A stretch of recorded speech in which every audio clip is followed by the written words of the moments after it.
Il consiglio direttivo della Lega Nazionale Dilettanti, tenutosi venerdì scorso in videoconferenza, ha messo a punto le proposte, tra l'altro votate all'unanimità, che saranno portate al vaglio del prossimo Consiglio federale in ordine ai meccanismi di conclusione dei campionati nazionali e regionali per la necessaria ratifica. Per quanto riguarda la Serie D, la Lega Nazionale Dilettanti proporrà al massimo organo federale la cristallizzazione delle classifiche al momento dell'interruzione del campionato,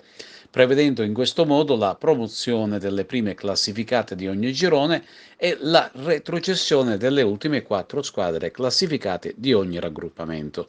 Quest'ultimo aspetto, peraltro, aderisce a quanto già indicato dal Consiglio federale in relazione ai campionati professionistici.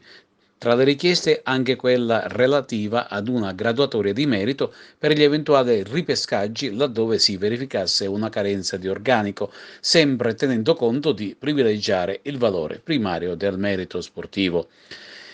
E per quanto attiene invece le attività di calcio a 5 nazionali e al campionato di Serie C di calcio femminile, il Consiglio direttivo proporrà alla FIGC di applicare i medesimi criteri relativi al merito o al demerito sportivo. Per quanto concerne l'attività regionale, il Consiglio direttivo ha invece affidato al Presidente Sibilia e agli altri consiglieri federali in quota alla Lega Nazionale Dilettanti il mandato di richiedere una delega in favore della stessa Lega Nazionale Dilettanti affinché sulla base delle realtà territoriali si possano adottare i criteri relativi alla conclusione dei campionati.